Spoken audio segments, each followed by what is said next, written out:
o tema que eu gostaria de tratar com vocês hoje é muito específico e é relativo a São Tomás de Aquino na encíclica Fides et Ratio.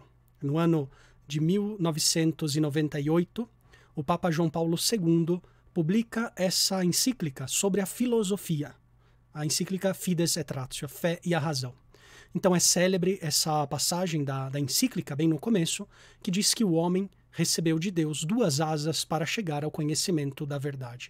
A fé, por um lado, e a razão também por outra. Fé e razão, na mentalidade, na tradição da Igreja e também na encíclica do Papa João Paulo II, devem sempre estar em harmonia.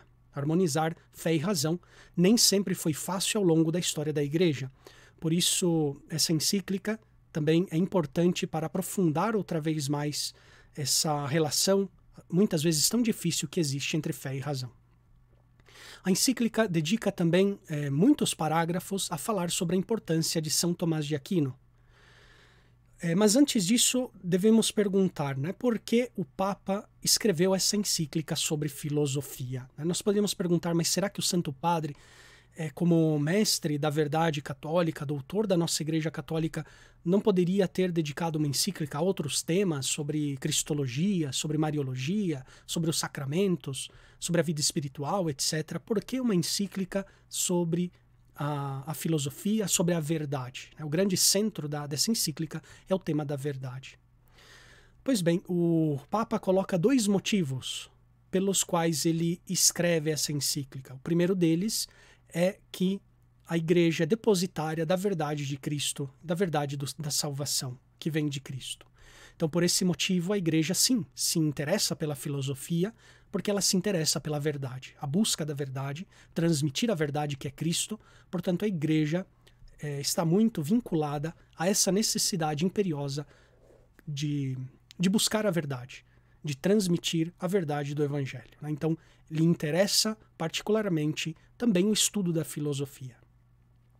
Mas o segundo motivo que nos coloca o Papa São João Paulo II, que deu origem a essa encíclica sobre a relação entre fé e razão, é que ele se deu conta, escrevendo a Veritatis Splendor, que era necessário falar previamente sobre a verdade, visto que a Veritatis Splendor é uma encíclica sobre a moralidade, sobre a vida moral, a vida de santidade, a vida moral do ser humano.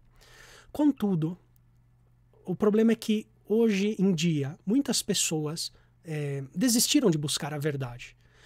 E por causa disso, dessa desistência ou desse desinteresse pela verdade, temos, por consequência, também a relativização da moral.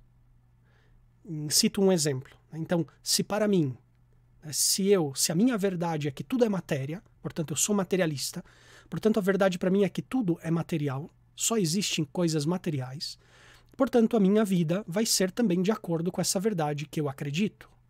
Eu vou viver de acordo com a verdade que eu contemplei, que eu conheci. Todos nós sempre vivemos de acordo com as verdades que conhecemos.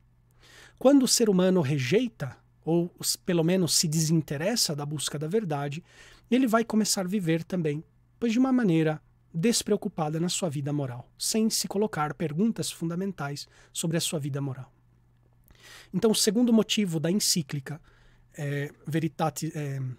Fides et Ratio é completar aquilo que ele viu necessário na Veritatis Splendor, completar essa informação. Portanto, sem a busca da verdade, sem o conhecimento das verdades, é impossível agir moralmente.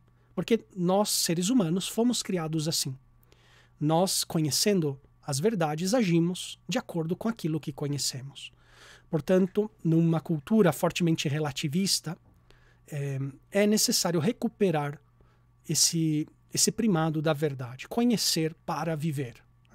Então, essa é uma das preocupações que moveram o Papa João Paulo a escrever sobre a relação entre fé e razão. A encíclica consta de diversas partes. Na primeira parte, ela fala sobre a fé, creio para compreender, usa essa frase, credo ut intellegam, creio para compreender, e fala sobre o primado que tem a fé na nossa vida cristã. E, em seguida, na seguinte parte da encíclica, fala esse intellego ut credam, ou seja, compreendo para crer. Há uma mútua relação entre fé e razão, não oposição nem contradição. E no parágrafo 43, ele dedica diversas linhas a falar sobre a importância de São Tomás de Aquino para o pensamento filosófico, né? Alguém também poderia se perguntar, mas por que São Tomás de Aquino, sendo teólogo, é importante para a filosofia? Em primeiro lugar, porque São Tomás de Aquino ele conjuga de maneira harmoniosa, de maneira equilibrada, fé e razão. Portanto, filosofia e teologia. Se nós vemos as questões da Suma de Teologia, inclusive as primeiras questões, os primeiros artigos, são de cunho fortemente filosófico, porque ele fundamenta a sua fé nessa razão harmonizada, aberta à revelação. Então, São Tomás de Aquino é um exemplo de harmonia entre fé e razão. Por isso ele é recomendado continuamente também nos estudos filosóficos na Igreja.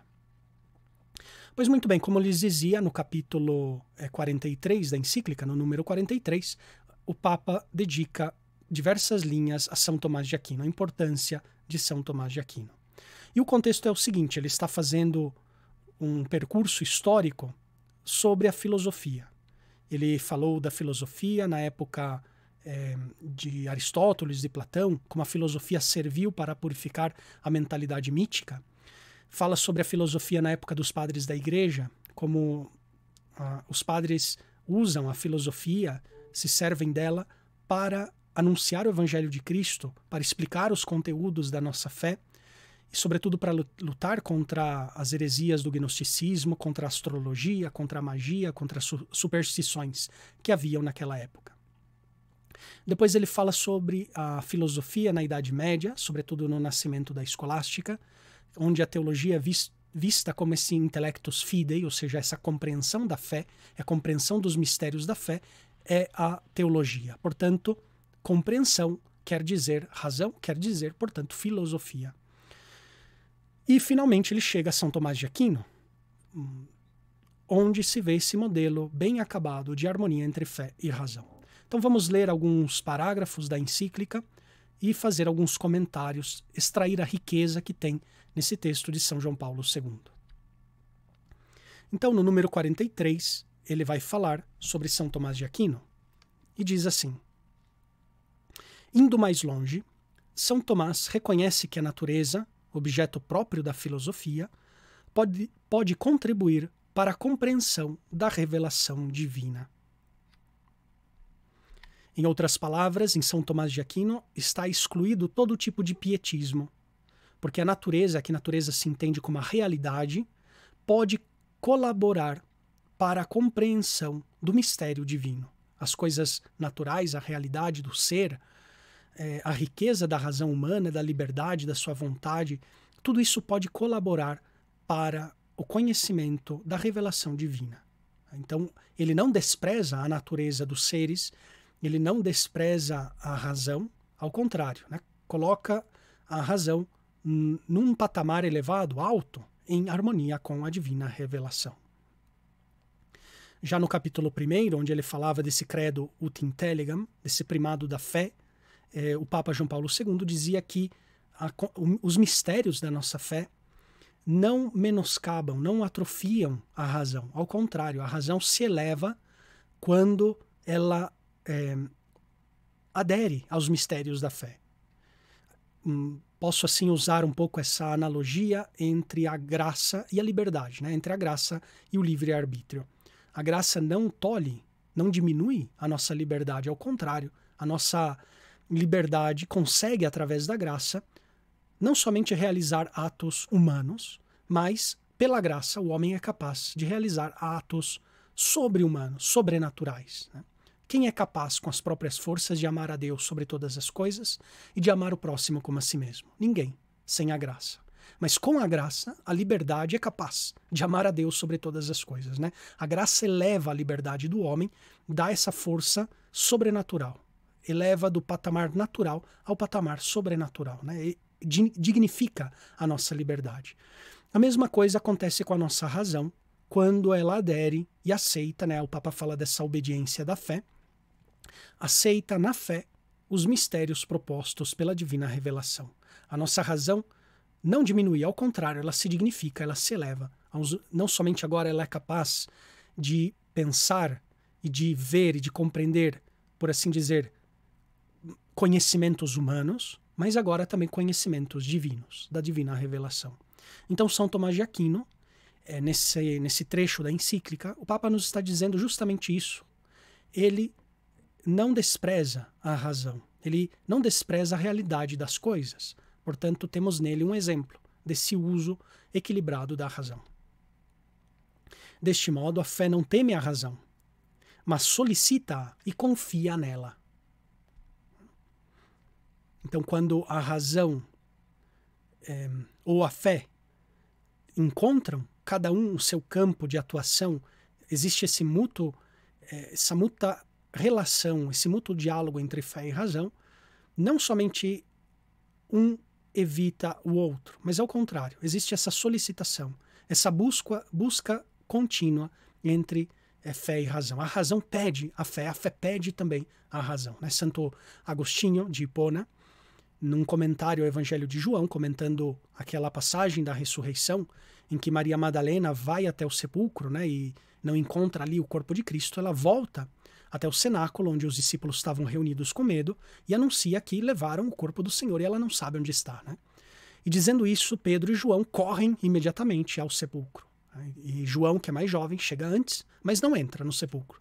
Ele espera Pedro, Pedro chega depois, e Pedro sim entra, olha, investiga tudo, e depois entra João e diz o evangelista que ele viu e creu. Né? Para Santo Agostinho, isso é símbolo da fé e da razão. Né? João, símbolo da fé, que é mais jovem, tem essa força, essa dinamicidade. Ela chega primeiro ao sepulcro, né? Tem sempre esse primado da fé. Ela chega ao mistério da ressurreição de Jesus, mas respeita a razão e não entra no mistério. Ela fica ali, por assim dizer, na antessala do mistério, crendo, acreditando. Vem então Pedro, que é símbolo da razão, com a sua experiência, né? a sua idade já alicerçada, etc., entra no mistério da ressurreição de Jesus, entra no sepulcro, investiga, vê todas essas coisas, e só então a fé entra dentro do sepulcro, São João entra, vê e crê. Então é um símbolo da harmonia que deve existir entre fé e razão. Esse mútuo respeito, que cada um sabe o seu campo equivalente, mas ao mesmo tempo a fé necessita da razão e a razão da fé. Como a graça supõe a natureza e eleva à perfeição, assim também a fé supõe e aperfeiçoa a razão. Esta, iluminada pela fé, fica liberta das fraquezas e limitações causadas pela desobediência do pecado e recebe a força necessária para elevar-se ao conhecimento do mistério de Deus uno e trino. É o que nós tínhamos explicado sobre essa harmonia de fé e razão. A razão se eleva quando ela obedece, quando ela assente aos mistérios da nossa fé. Em São Tomás de Aquino, nós vemos uma razão realmente elevada pela graça, elevada pela sua santidade de vida. Embora sublinhando o caráter sobrenatural da fé, o doutor angélico, São Tomás de Aquino, não esqueceu o valor da racionalidade, da mesma, né, da mesma fé. Antes, conseguiu penetrar profundamente e especificar o sentido de tal racionalidade. Efetivamente, a fé é, de algum modo, exercitação do pensamento. A razão do homem não é anulada nem humilhada quando presta sentimento aos conteúdos da fé. É que estes são alcançados por decisão livre e consciente. Interessante que São Tomás de Aquino define a fé como esse hábito da mente. É um hábito da mente para São Tomás de Aquino. E para São Tomás de Aquino, a fé é o objeto da fé, é a verdade primeira, que é Deus. Portanto, o objeto da fé é Deus, como verdade primeira, que depois, em segundo momento, essa verdade primeira é revelada através das escrituras, através da tradição da igreja. Portanto, é um hábito mental, uma virtude da nossa intelectualidade, da nossa razão. Então, São Tomás de Aquino, mesmo na sua própria definição de fé, ele ali já introduz a necessidade da razão. Porque estão em relação, fé e razão. Mas, ao reconhecer a prioridade desta sapiência, né, dessa sabedoria, o doutor Angélico não esquece a existência de mais de duas formas complementares de sabedoria. A filosófica, que se baseia sobre a capacidade que tem o intelecto, dentro dos próprios limites naturais, de investigar a realidade, e a sabedoria teológica, que se fundamenta na revelação e examina os conteúdos da fé alcançando o próprio mistério de Deus. Né? Para São Tomás de Aquino, então, existe a prioridade da sapiência, da sabedoria, que é Cristo. Mas, ao mesmo tempo, São Tomás de Aquino reconhece também que essa sabedoria se desdobra, por assim dizer, em duas vertentes, a filosófica e aquela revelada, a sabedoria teológica. Cada um tem o seu âmbito de ação, mas mutuamente se compenetram. Portanto, aí em São Tomás de Aquino é visto na encíclica como esse grande doutor da Igreja que realizou de uma maneira espetacular essa síntese de fé e de razão. A encíclica Fides et Ratio continua esse percurso histórico, falando depois sobre a decadência dessa harmonia entre fé e razão, justamente na época da escolástica decadente, com a vinda do nominalismo, Guilherme de Ockham e outros, que separavam fé e razão. Começa aí o âmbito da separação entre fé e razão. E a Idade Moderna, com o cogito cartesiano, esse penso, logo existo, onde a razão começa a ter esse primado sobre a fé, sobre a religião. E parece que a fé começa a ser relegada a um segundo plano. Algo, inclusive, quase visto como supersticioso, como esotérico, como algo que não tem nada a ver com a razão humana. Mas nós vemos em São Tomás de Aquino, não é assim. Em São Tomás de Aquino existe esta harmonia entre fé e razão. Portanto, o Papa João Paulo II volta a propor ao estudo filosófico, ao estudo teológico, a figura e o pensamento de São Tomás de Aquino, como grande doutor da Igreja, que nos ensina como se deve raciocinar na fé e com fé. São Tomás de Aquino, grande exemplo de harmonia entre fé e razão, síntese de fé e razão. O Papa Leão XIII, na encíclica sobre São Tomás de Aquino, ele nos diz que São Tomás de Aquino é grande, é grandioso, porque ele reverenciou todos os grandes doutores do passado. Ele acolhe a doutrina, o pensamento, a espiritualidade de todos os grandes mestres do passado, seja da filosofia clássica, aristotélico, platônica, seja também do pensamento patrístico, Santo Agostinho, São Gregório Magno, o pseudo Dionísio Areopagita, tantos outros pensadores medievais que Santo Tomás de Aquino reverencia também com a sua doutrina, com o seu pensamento. Quem conhece o pensamento de São Tomás de Aquino, quem aprofunda os seus escritos, em outras palavras, está se apropriando de todo um patrimônio cultural de séculos, seja da filosofia grega, seja também da filosofia medieval, da filosofia árabe, da filosofia judaico. Todo esse patrimônio cultural, São Tomás de Aquino sintetiza na sua própria pessoa, no seu próprio pensamento. Por isso é um pensador imprescindível nos nossos estudos, seja de filosofia, seja de teologia, mas São Tomás de Aquino tem muito também a dizer, como nós estamos vendo nesses dias, durante esse congresso, também para a psicologia, para a bioética, para a medicina, para a educação, a pedagogia. São Tomás de Aquino é um grande doutor que nós ainda podemos aprender muito do seu pensamento, da sua vida e da sua ação evangelizadora.